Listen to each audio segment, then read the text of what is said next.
Darling, forever I would trade it for your love, your joy, forever.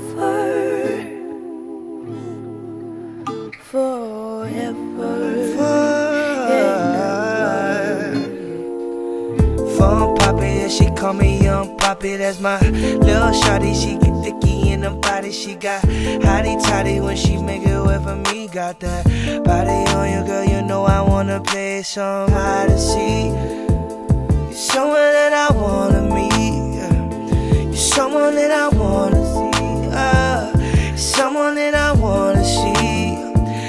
And I got every idea in mind to get you poppin'. She said she just wants some liquor, so just stop it. I don't pop no pills or do none of that extra.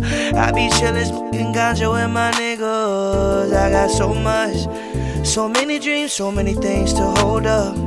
So many things on my mind. So many things to let shine.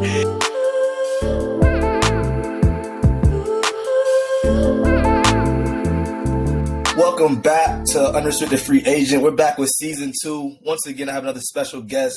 Special for many reasons. One, because I got a chance to be and share a locker room with him on Palm Beach Atlantic. Watch him grow as a player, watch his work ethic, watch him mature, and then watch him be the professional that he is now. So we have Dre Jackson with us today. So as tradition, we also, first off, thank everybody for tuning in, everybody for joining. And we also would like to let the guests introduce themselves. So start off, introduce yourself, rattle off some of your accolades, and if you get tongue-tied, I got them right here. I'm Dre Jackson from Youngstown, Ohio. Palm Beach Atlantic graduate, all-time leading scorer. I guess that's the most important accolade. Current overseas basketball player, played in Ireland for 2 years. Just finished up my second season probably 4 weeks ago. Yeah, I got tongue-tied. I don't know what else, man.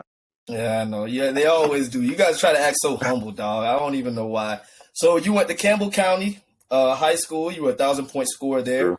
Went to Kentucky State your freshman year. You redshirted. Then you went to Palm Beach Atlantic. Freshman year, this is the crazy part. Played in 9 games, 7 starts. You averaged 26.9 minutes. You averaged 17 a game, scored in double figures in all but one. Season high, 27 against Valdosta. Shot 60 from the field, 63 of 104 attempts on the year, 1270 from the free throw line, 70.6% on the year. So once again, that's a pretty high volume freshman year, just in terms of efficiency. So let me go to your sophomore year. Remain the focal points of the offense, played in all 32 games, 3 spot starts of the year, which again is crazy, 21.9 minutes per game, season high of 38 minutes against Nova. Averaged team high 13 points, scored over 20 points on 6 occasions, including season high 25 against Nova again. 53 from the field, 29 steals.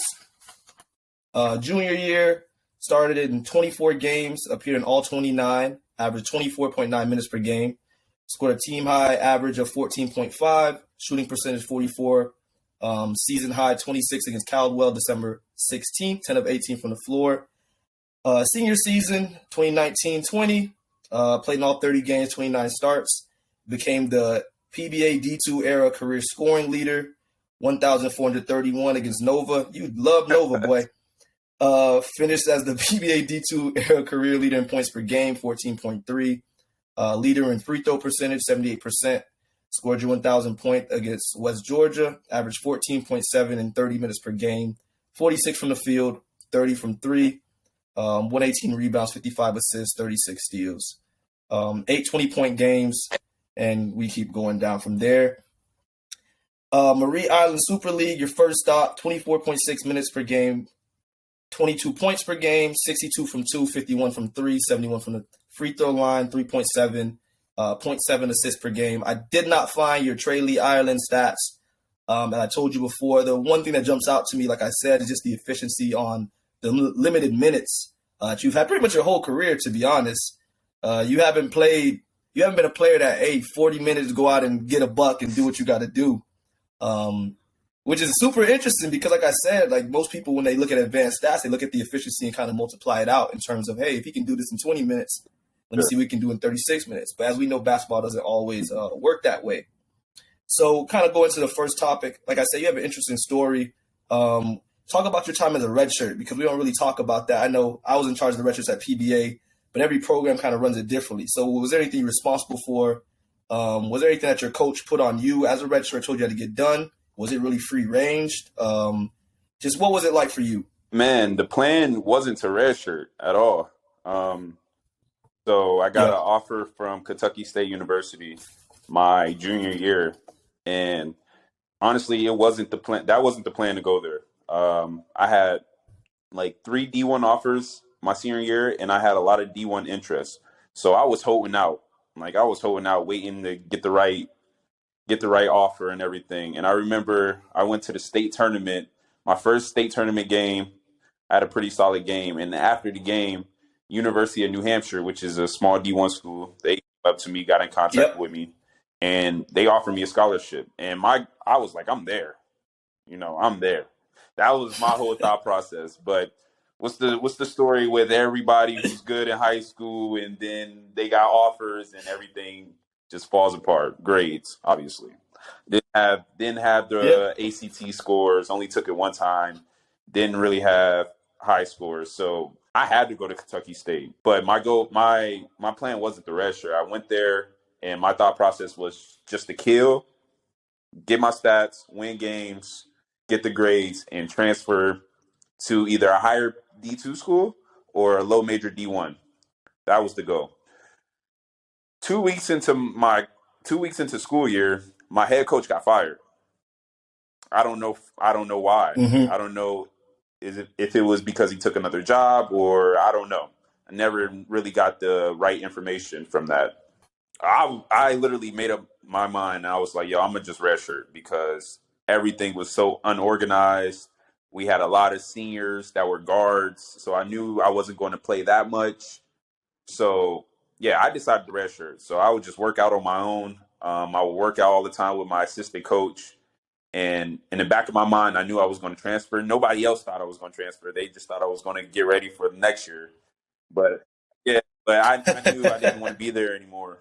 So around March, April, I just started taking visits to other schools, and that's really it. I didn't plan on redshirting, but like my redshirt process is probably different than others. Like, I really didn't go through the red shirt workouts and everything. Like I said, everything was unorganized.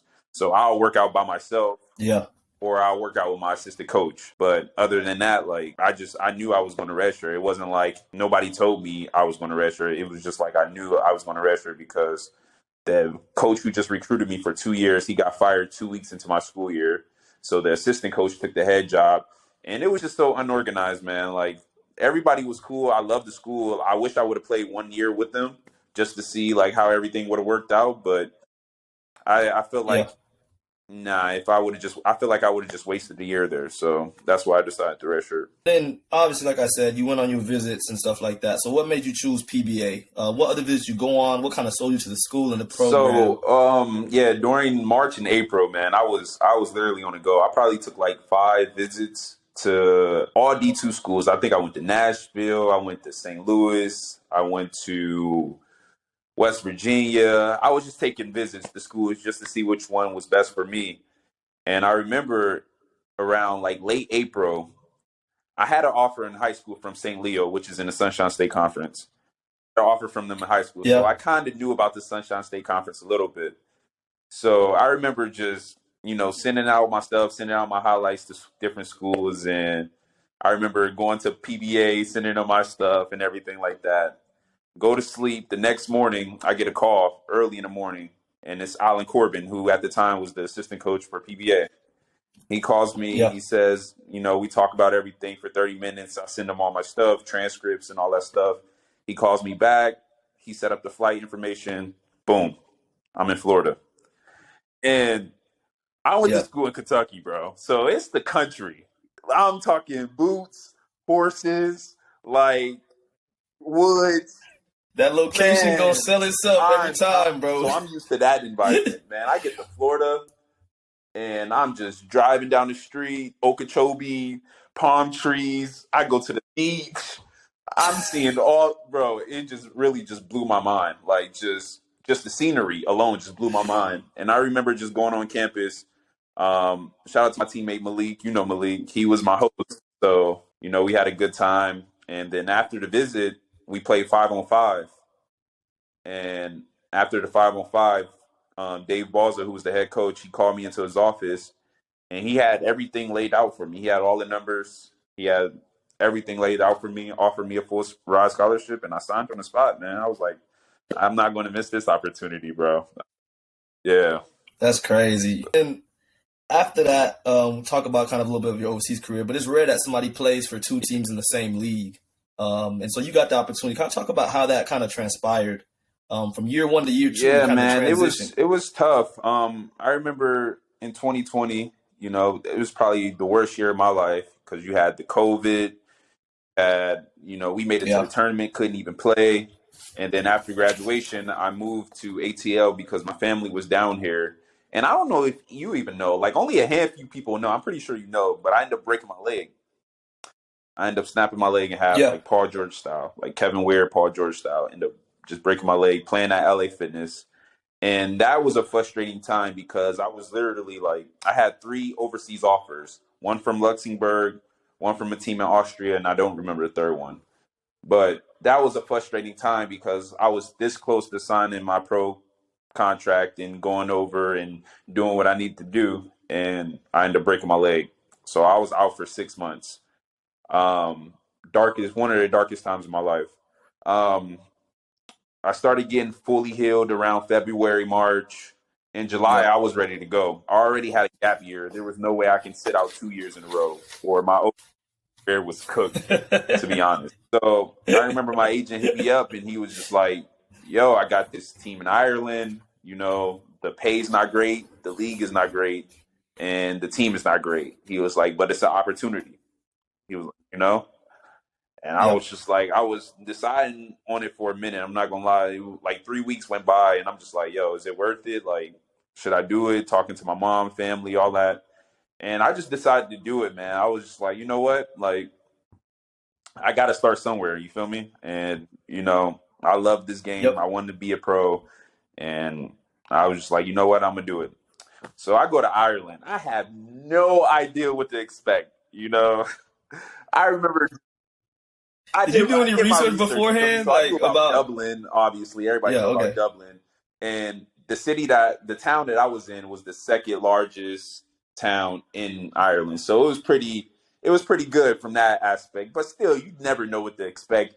Like research is good, but you got to experience it. I remember just being on the bus and I'm like driving to the town and I'm just looking around again and it's just like farm animals and cold, and I'm just like, oh my God, what did I get myself into, bro? Like, I'm literally by myself. Like, I had no idea what to expect. And I just remember coming on the team, and like my agent said, the team wasn't great at the time. But I was just like, you know what? I'm just here. We're going to win games. I'm going to get my stats, and I'm going to just keep moving up, man. That's the goal, just keep moving up. And we had a pretty solid year, and I had a pretty solid year as well. So how everything transpired with me pretty much trading teams was the team Tralee Warriors, they won both trophies the previous year. So my year that I was there, they ended up winning both trophies. So I got the chance to play against them twice. So the coach knew me, I knew the coach. After the season, the coach hits my agent up and was like, yo, we like Dre, we played against him, do you think he'll be interested in coming to us? Blah, blah, blah. All that transpires. I end up talking to the coach. My thought process was, okay, this team just won both trophies. From what I know, they have the best facilities. They have the best coaching staff. They have, the best players. They have the best gear. They're the best. They're their standard. So I was like, you know what? The money was right.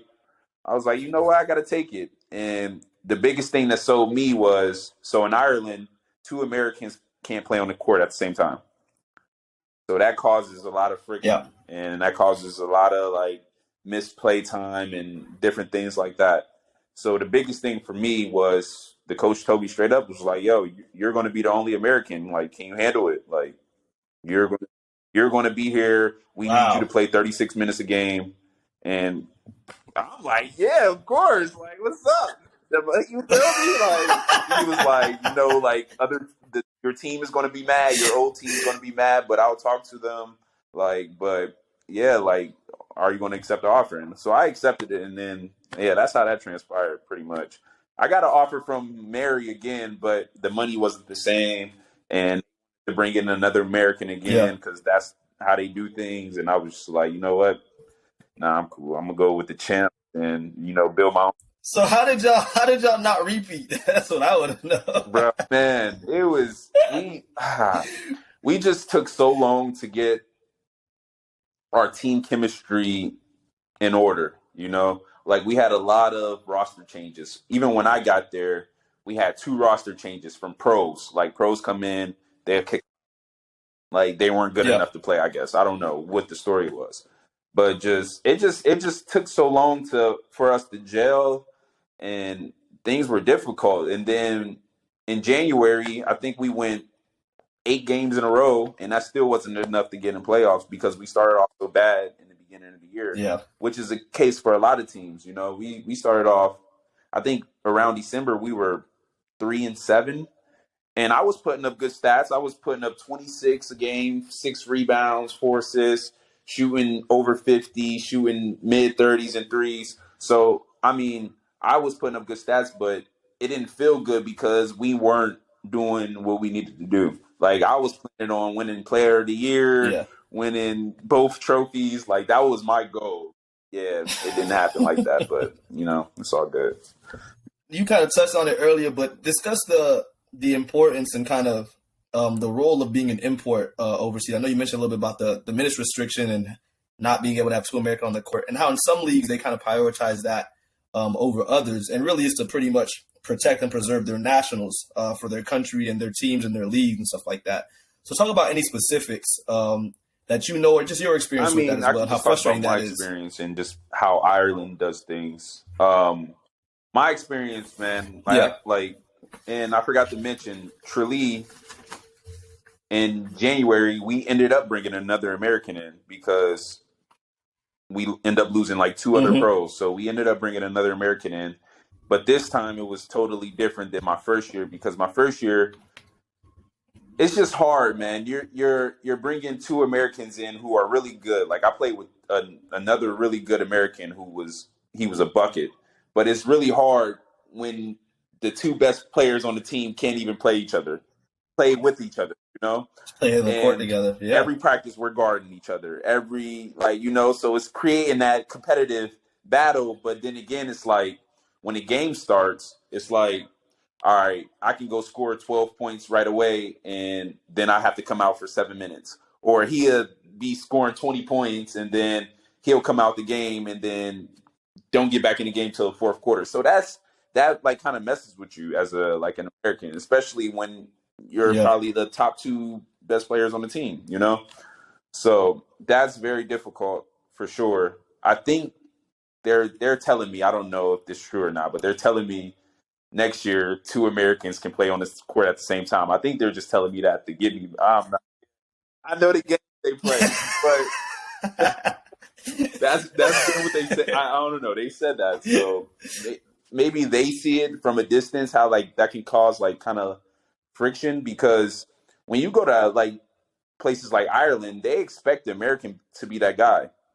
Like, they don't expect you to come off the bench and score 7 points or 8 points or 9 points. No, you better be in the 20s, or we're going to find another American who can get us 20. Yeah, basically, that's how it goes. Like, from my experience, they don't want like all the Americans in Ireland probably averaged over 15 a game, to be honest. Like, it's the same thing in the Australian league too. Yeah, they expect the Americans. They have a different perspective on Americans. They think like, I mean, we are better than them, you know, to be honest, but like they don't want you to slack off. They want you to be the example. They want you to do everything for their team in a community, and they want you to put numbers on a board, Yep. basically. So, I mean, if you don't do that, then they will ship you off, though, for sure. And then you got another chance back stateside to play TMacs OBL League. Talk about that experience and how that was, and talk about how different it is playing ones, because you playing against people who, again, being a one-on-one basketball players, whatever size you are, whatever your skill set is, it's completely different. So just talk about that a little bit. First of all, that event was crazy. I'm definitely looking forward to playing it this year as well. And man, it was just amazing, bro. They had so many stars: T-Mac, Dikembe Mutombo, Larry Sanders, Kenyon Martin. You got all these players just watching you play one-on-one. And one-on-one is totally different than like you can really get in your bag with one-on-one, you know? So it's like guys were bringing it. I'm still mad about it. I'm not gonna lie. I need to talk to T-Mac again. If he hears this, I need to talk to him, because I went 5-2. You play 7 games of one-on-one. I went 5-2, and I still didn't make the top 6. I think they took 6 because 5 other players went 6-1, and 1 player went 7-0. So I didn't make the top 6, which is some BS. But how many players were from the jump? So it was was it a round of whatever 32? I don't know. I think it was around 42 players altogether, and only 6 players made it to the next round. So it was some, that's crazy. It was dope, man. Though the whole experience was dope. I got to meet a lot of people. There was a bunch of overseas guys. There was a bunch of like YouTubers who like make YouTube videos playing pickup and everything like that. It was a super dope experience, and I think it's going to end up being one of like the biggest leagues coming to fruition, because like he got a good thing going, bro, and he got like a lot of investors that's doing good things with him, and it's T-Mac, bro. He's a Hall of Famer, you know. Like that's his. Yeah. And that was last year was the first year of it. So just imagine year 5, year 6. Yep. And the winning prize is ridiculous. Like for mine, I remember who won the whole thing. He was a bucket. What's his name? Oh my God, I think his name is John Jordan. He was small dude too, like 5'10", but he was from Houston, and he was nice. He was nice, man. The only reason I remember him, he won in Houston, so they only do like the big states. I think they did Atlanta, Houston, LA, Philly, New York. Yeah. And they take the winner from each one. Well, they take the top 3 from each city, and then you go to Las Vegas and compete for, I don't even know the amount. It was some stupid amount, but it was a dope experience though, bro. Like I hope they do it this year too, because I'm definitely there for sure. So then, and what's in your opinion, what's the best way to build your resume? As you know, because you're kind of on the fresher side, you only played 2 years overseas. I know you lost a year due to the injury and COVID. But what's the best way of kind of building your resume, also being selective about the contracts you take, and filtering through good and bad contracts? I feel like they don't really talk about that much. There's some people who are just starving to go overseas, and they'll take what we call bad contracts, and it's not even worth it in the end. So just how do you do that while maintaining your professionalism, building your resume? It's tough in hopes of getting to those better leagues. It's tough because everyone wants to be a pro, like in some way. They want to be a pro, and there are a lot of teams that give people bad contracts, as we know. Like they'll give them bad contracts. That's why I think agents are huge. Agents are super important. Yeah. For so many reasons. Like if you're an independent hooper and you want to do it by yourself, by all means, go ahead, and you don't want to pay that 10% and all that other stuff. I understand. Go do it your way. But for me personally, man, like I wouldn't even know where to start. Like I do my own, like in the beginning, I was emailing coaches on my own. I will put all my highlights in Facebook, overseas pages and stuff like that, just trying to get on, just trying to get noticed.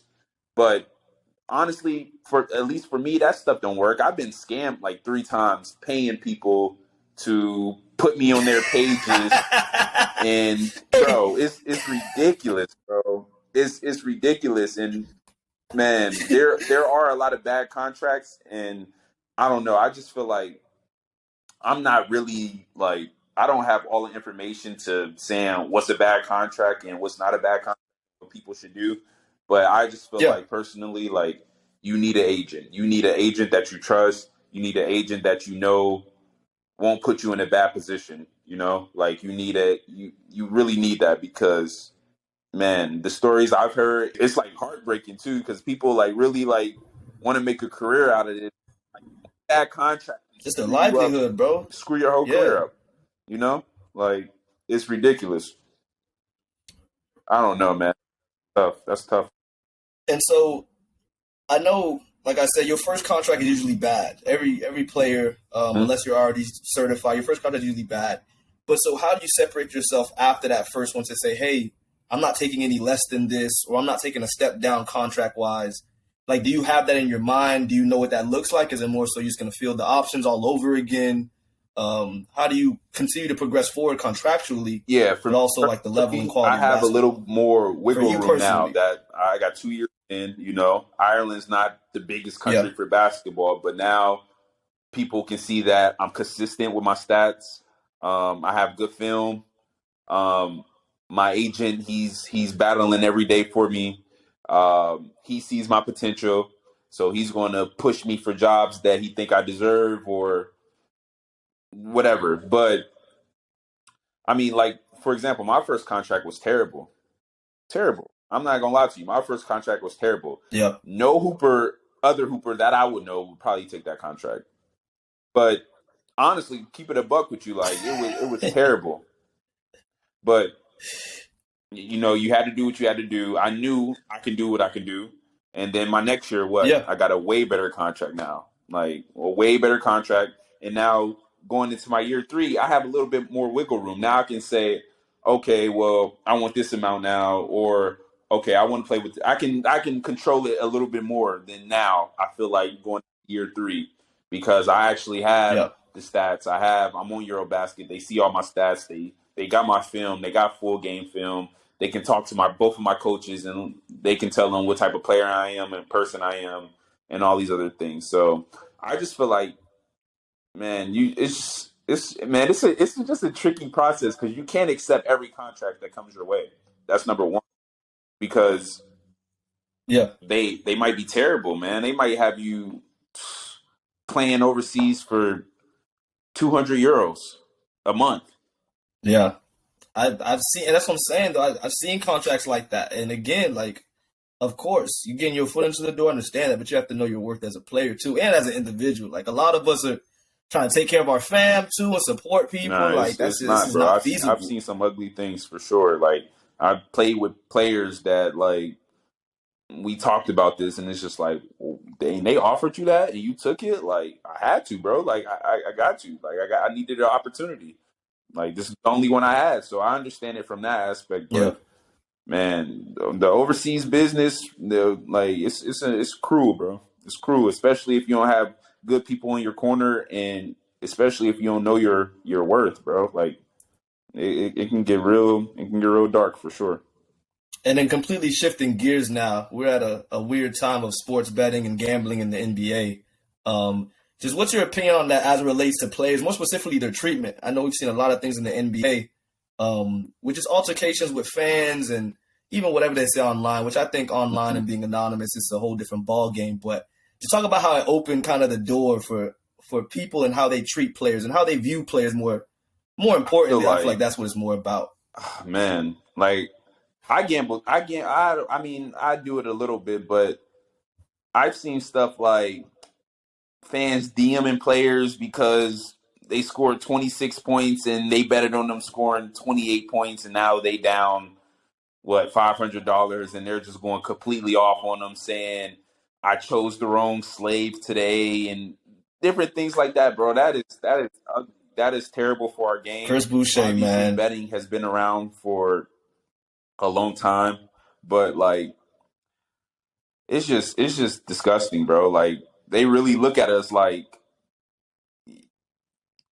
go out there and play and perform, and if you don't do this, then you're this type of player, or you're trash, or you're worthless, or all this other stuff, bro. It's ridiculous to me if you ask me about it. Like, I would never, if I'm betting on a player and I don't win the parlay, I'm not going to go to his Instagram or make a fake page and say all this stuff about him. I think that's disgusting, and I feel like people who do that are cowards, honestly, to be blunt. I think that's But I feel like that's not going to change, though. It's not going to change for a while. Like, people are just stuck in their ways. So, Nah.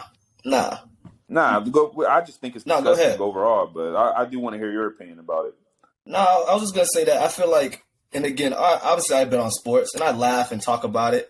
I say how I feel about playing all the time, but I feel like when you're also an athlete or player, it comes from a place of respect to where I don't care what I think about you in terms of a part. I would never come to you and talk crazy to you in your face. You know what I'm saying? Like, but I feel like sports betting has people who they have no connection or affinity to the game. Like they don't care about basketball. Bro, Like it's not. You feel me? Cool to critique And so that allows a whole new players segment. or whatever. I critique LeBron all the time. He's my favorite player, but I critique him.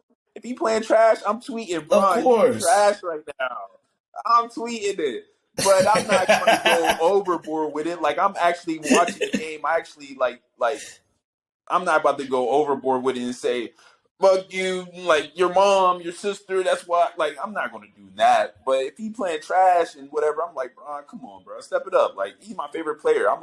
If I can critique my favorite player, then, like, I don't think that's an issue, like, at all, right there, critiquing players. Like, that's just a part of the game. Like, but on another note, with doing all that, like, just people on the internet and saying stuff and just doing the most and calling people out of their name just because I don't know, bro. I think it's ugly for sure.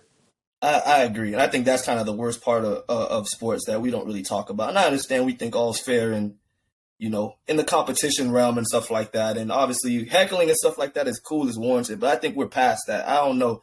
I feel like we're in a weird realm of this is past heckling, bro. Like if I'm commenting on pictures of your kids on Instagram and like, come on, bro. Like you can't say that has anything to do with how you played at that point. I'm sorry, bro. Like you can't justify that to me. Like it just doesn't make sense. But I think we give it a pass. I say this very vehemently, and I know obviously I don't speak for the NBA and they wouldn't. Bro, but players should be able to fight fans, bro. Like at this point, bro, like if you can say it with your chest though, like in the arena and touching distance, bro, like I might as well be able to, because I feel like the internet and that little safety wall gives people the audacity to say things they would never say in real life. So if you could really say that in real life and feel that way, cool. Like all for it. But the internet just has this is wild, man. It's so wild. The internet is a bro, ridiculous how place, it's bro. become. It's a good thing, but it's also a horrible thing. Like, for example, like this is their job, bro. Like, it's one thing to like this is their job. We're not going to that. We act like our parlay is more important. Yeah, and it's okay to critique whatever, but what if we went to your job you work at Starbucks and we're just, boo, you suck, you fake, like and Frappuccino trash. Hey, call your mom right now. What's her name? I'm gonna pull up to her job and tell her how bad her son is. Bro. It's just crazy, bro. It's insane, honestly. It's ugly though, like, but I don't see it changing for a while. You see it changing? I definitely agree. Nah, bro, we're way too deep. We're way too deep into it, and I mean, if anything, we're also in the early stages of sports gambling. So like, there's no way. We haven't even hit the playoffs about to start too. It's only on the up and up. So,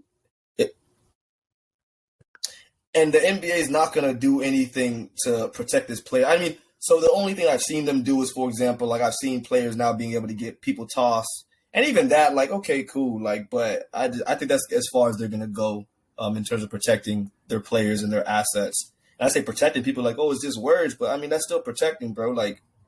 You gotta understand that's verbal assault. I mean, you can get in trouble for doxing somebody. You can get sued for slandering somebody. Like it's the same thing, really. Like it's liable. Like the same reason I can sue you for saying bad things online about my business or whatever it is. Like it's the same thing. If you can sue somebody for their job, which is playing basketball, sure. like it's no different. I mean, a lot of players going through that right now. Like I could just highlight one person who gets hate for no reason. Well, his play, but Russell Westbrook.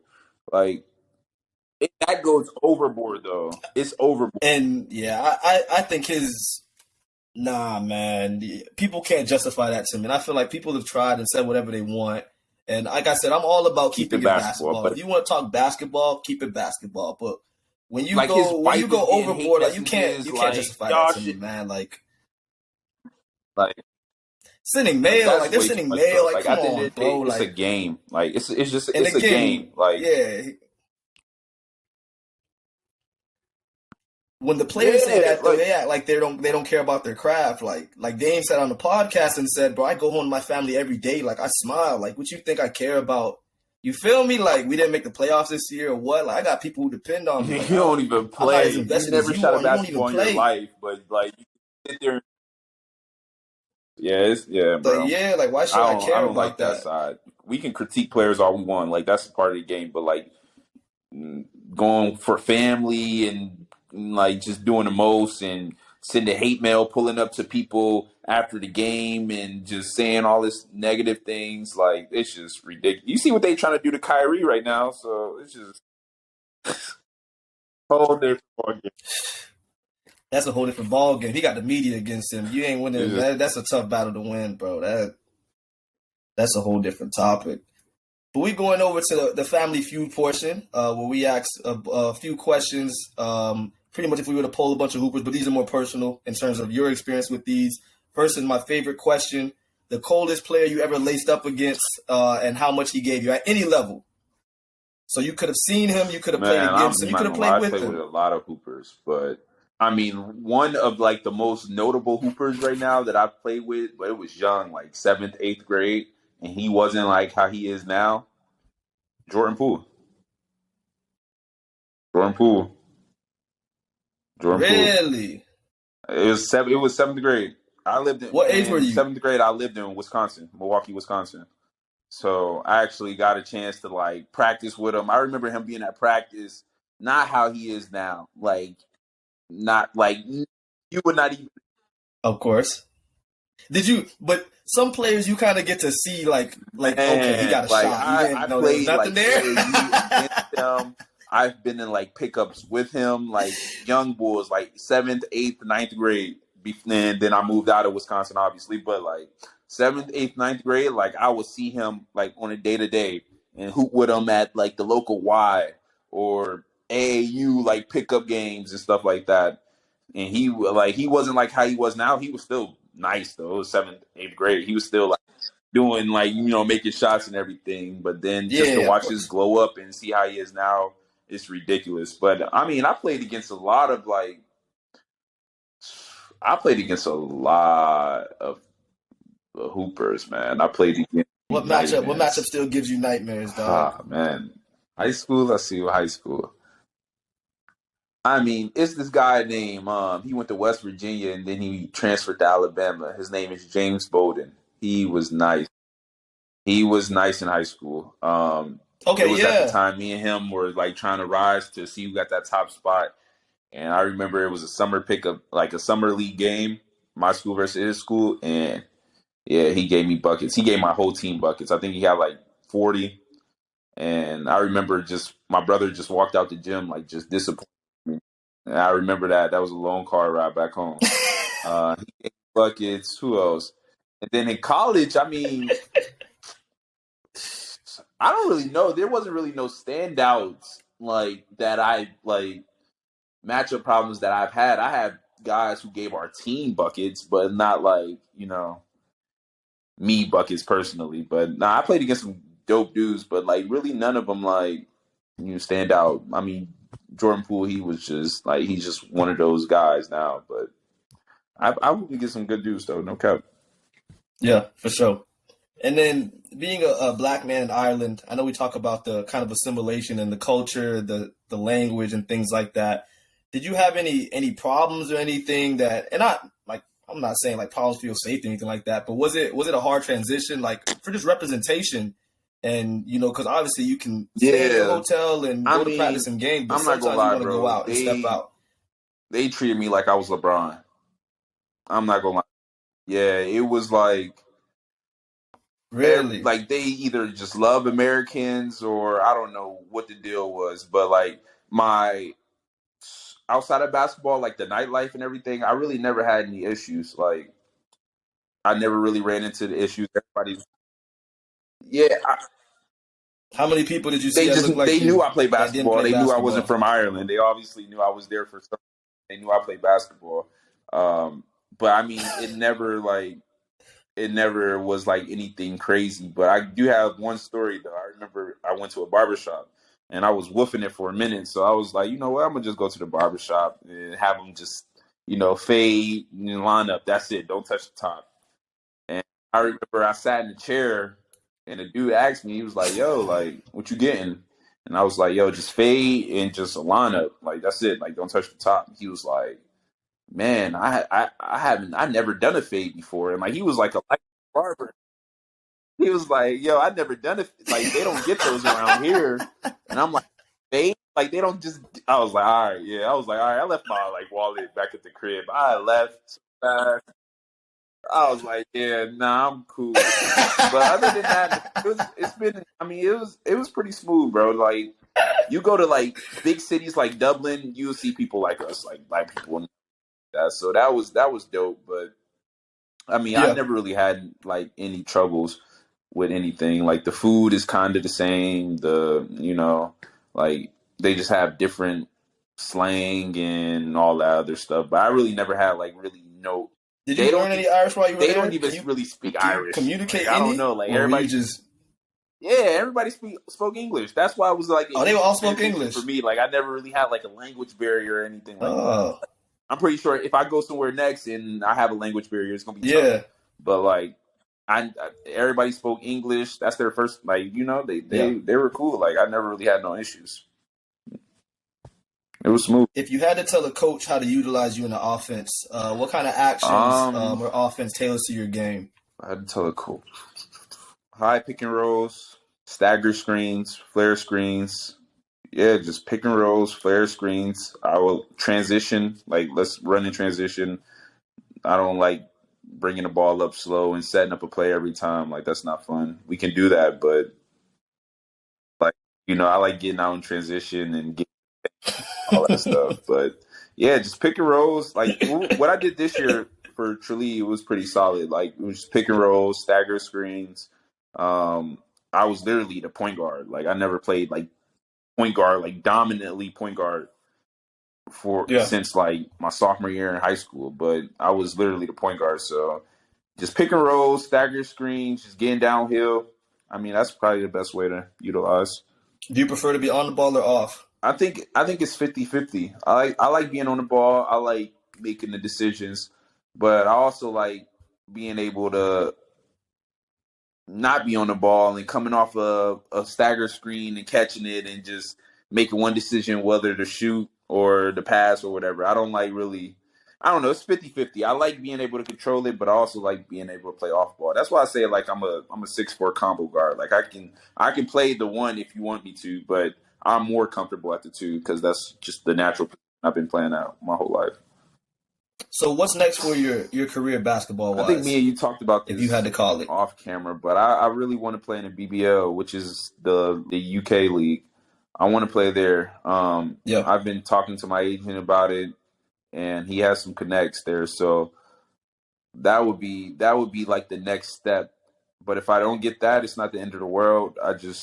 It's just so many leagues in this world, bro. Like I don't even know. I just want to play at a high respected league.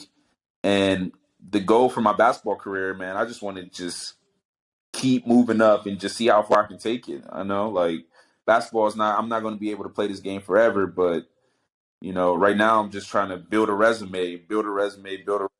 So, like, when it's all said and done, I can have a good resume and I can transition into anything else. Like, for example, like I want to be a sports agent now. Like I want to be a sports agent. So in order for me to do that, I have to create all these connections. I have to build a resume. I have to go to different places. And, now I'm cool with coaches in Ireland. So when I start, now I can send them off and I know where places to go. So that's the next step. But I do want to play in the BBL, but if I don't get the chance to play in there, it's not the end of the world. We just going to go to a different league and see what's up from there, man. Yes, sir. And how do you mentally deal with the time lost, just being overseas, missing moments from your family, your loved ones back home, and things like that? How does that affect you kind of mentally? Man, That's tough. Um, you really can't. There's really no way to deal with it. You know, like you're just you just have to. And Yeah. this, like, you're really not dealing with it. It's just you're doing something you love, but you also have the people that you love 5 hours, time zone wise back, and you're 8 hours away from them on a plane, and it's just hard to deal with. And you're missing like key moments, family reunions, weddings. Now I have a girl, so now I'm missing her stuff, and Yep. mom stuff, and you get the call, and maybe you're like somebody's not doing well, and you can't be there. You can't just jump on a plane and go. So that stuff is hard to deal with for sure. Yep.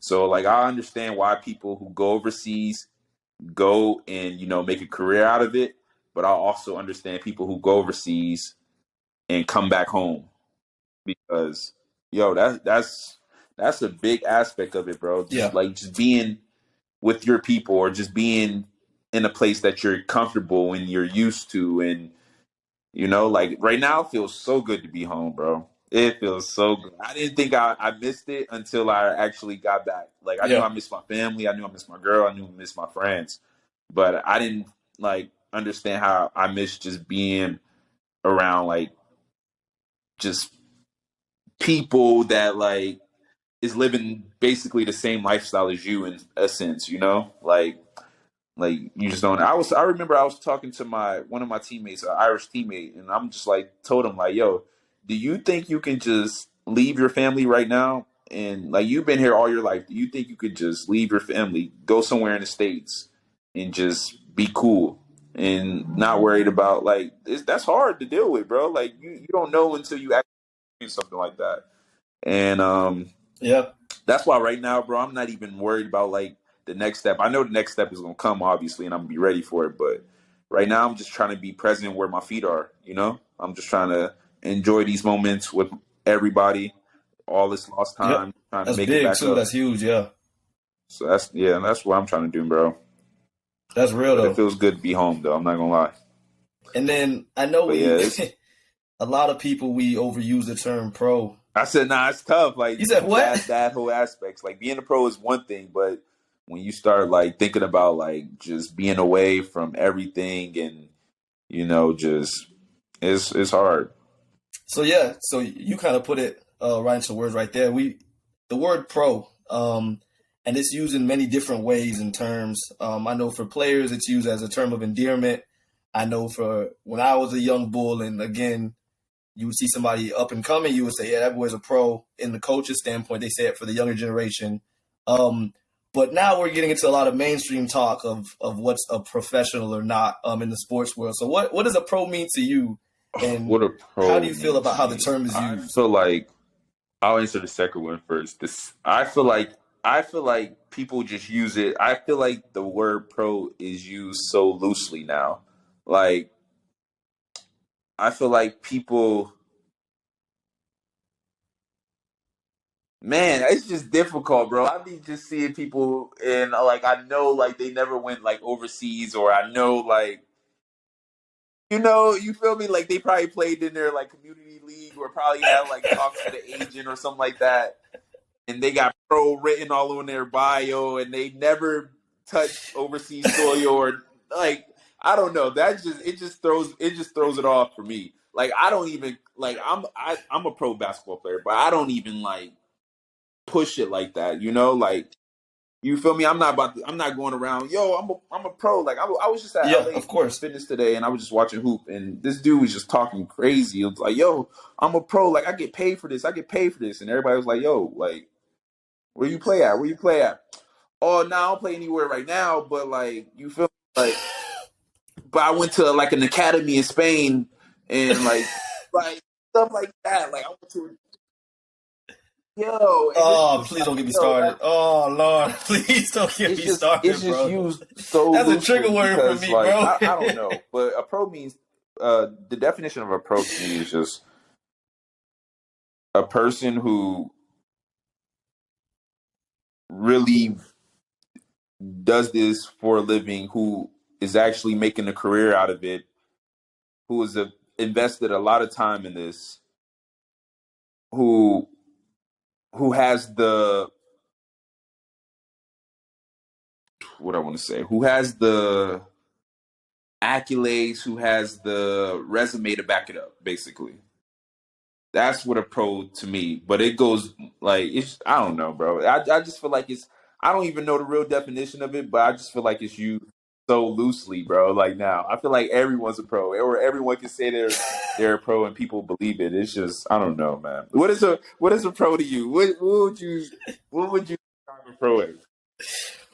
No, I mean, I agree though. I think it's become a term of endearment in terms of like just talking to each other. But I think the definition has been lost. And I like, even like I said, me personally, I personally think if you haven't, and circumstances obviously change this. There's people who played 1 year overseas and stopped for whatever reason. Could be a lot of reasons, but they were freaking pros.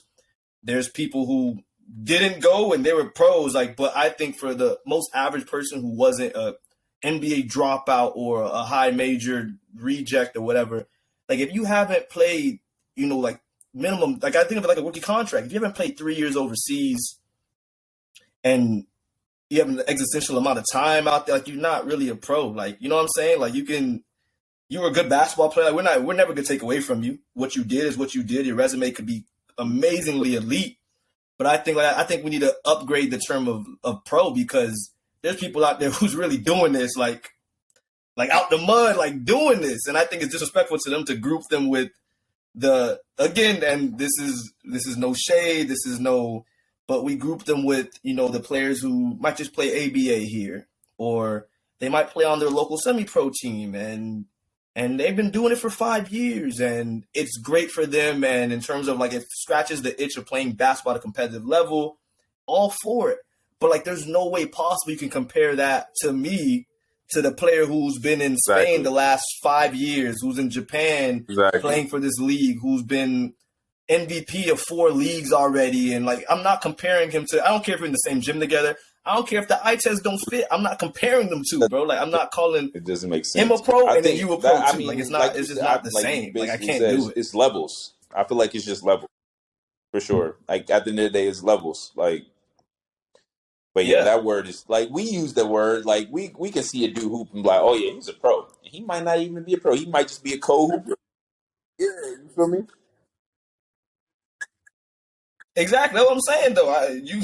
You can say it a million times and be wrong. I done went to a few people like, bro, where did you play at? And they're like, bro, I didn't even play college. I'm like, oh, but shit. yeah, when I'm seeing like people on Instagram, like, that's just the nature of the game.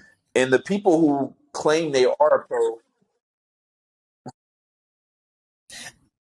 If you call yourself a pro, no offense, but yeah, that's already a dead giveaway, dog. Anybody who, if it's in your bio, if it like anybody who does that, bro, like in my mind, I'm sorry, bro. It's like the red flag going off. I'm already like, all right, dog. You either overvalued your career at this point in time, or I don't know what to tell you, bro. I might not know you personally, but because everybody I know who does it, like, you might see flags of countries that you've been to or played at. Like, you know what I'm saying? But that word pro, come on, fam. Ain't no.